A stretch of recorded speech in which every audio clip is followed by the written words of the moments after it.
Supreme court of Pakistan के एक फैसले की तरफ आते हैं। फैसला बड़ा दिलचस्प है। सैयद मंसूर अली शाह साहब, जो जस्टिस मंसूर अली शाह साहब की अदालत में आज एक मुलज़म को पेश किया गया। मुलज़म का नाम अबैदुल्ला है और ये नीचे से कोर्ट से होता हुआ सुप्रीम कोर्ट ऑफ पाकिस्तान में आया और इसके ऊपर मंशियात के 14 पर्चे थे। इससे आइस बरामद हुई थी और ये इस्लामाबाद के अंदर, लाहौर के अंदर, मुख्तलिफ शहरों के अंदर जो स्कूलों कॉलेज़ के जो बच्चे हैं उनके अंदर आइस उनको फ़रोख्त करता था और इसने आलमोस्ट आधे पाकिस्तान को नशई बना दिया था और लोगों के पूरे पूरे ख़ानदान तबाह हो गए। आज उनका वकील पेश हुआ अदालत में और उसने कहा जी मेरा जो मुलज़िम है उसको कोई अदालत भी ज़मानत नहीं ले रही है, उसको रिहा नहीं कर रही और हम इसलिए सुप्रीम कोर्ट ऑफ पाकिस्तान है। तो जस्टिस मंसूर अली शाह साहब ने पूछा कि आपके जो मौक्कल है उसने किया क्या। उसने कहा जी उसके ऊपर मंशियात का पर्चा है और इस वजह से ज़मानत नहीं हो रही और ये नाकाबिल ज़मानत जुर्म है। तो जस्टिस साहब ने कहा कि भाई ये वाकई बहुत खौफनाक जुर्म है कि आप मंशियात बेचते रहे हैं और आपसे मंशियात बरामद हुई है, पूरा एक रैकेट चला रहे थे, आपने इतने घर तबाह कर दिए, तो आपको ज़मानत तो नहीं मिल सकती।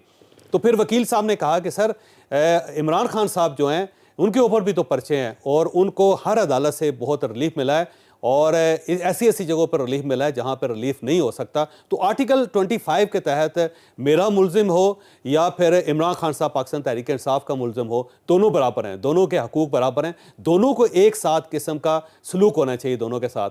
तो ये बड़ी ज़्यादती है कि इमरान खान साहब को साइफ़र के केस में राहत मिल जाती है, उनकी ज़मानत हो जाती है, वो बरी हो जाते हैं, जिसकी सज़ाए मौत है। दहशतगर्दी के पर्चों के अंदर उनको ज़मानत मिल जाती है जिसकी सज़ाए मौत है और 200 पर्चे हैं उनके ऊपर और हर पर्चे के अंदर इमरान खान साहब को ज़मानत मिल गई है और बाकायदा उन्हें कहा गया है कि रिहा करें। और जबकि मेरा जो मुलज़िम है, जो मेरा मौक्कल है, उसके ऊपर सिर्फ 14 केसेस हैं और सिर्फ वो उसने मंशियात बेची थी, लेकिन वो जेल के अंदर पड़ा हुआ है और उसे कोई अदालत रिलीफ देने के लिए तैयार नहीं है। तो फिर जस्टिस साहब खामोश हो गए, उनके पास ज़ाहिर है कोई जवाब तो था नहीं। तो उन्होंने कहा ठीक है, आप वो तमाम फ़ैसले जो हैं वो कोर्ट करें और उसके बाद देखते हैं। तो फिर वो फ़ैसले वकील साहब ने कोर्ट कर दिए जिसमें इमरान खान साहब को किस किस केस के अंदर रायत नहीं मिली या ज़मानत नहीं मिली या उनको रिहाई नहीं हुई। तो उसके बाद फिर मुलज़म अबैदुल्ला को सुप्रीम कोर्ट ऑफ पाकिस्तान ने ज़मानत पर रिहा कर दिया, वो अपने घर चला गया। तो ये पहला मुलज़म है जिसे इमरान खान साहब की वजह से अदालत से सपोर्ट मिली है।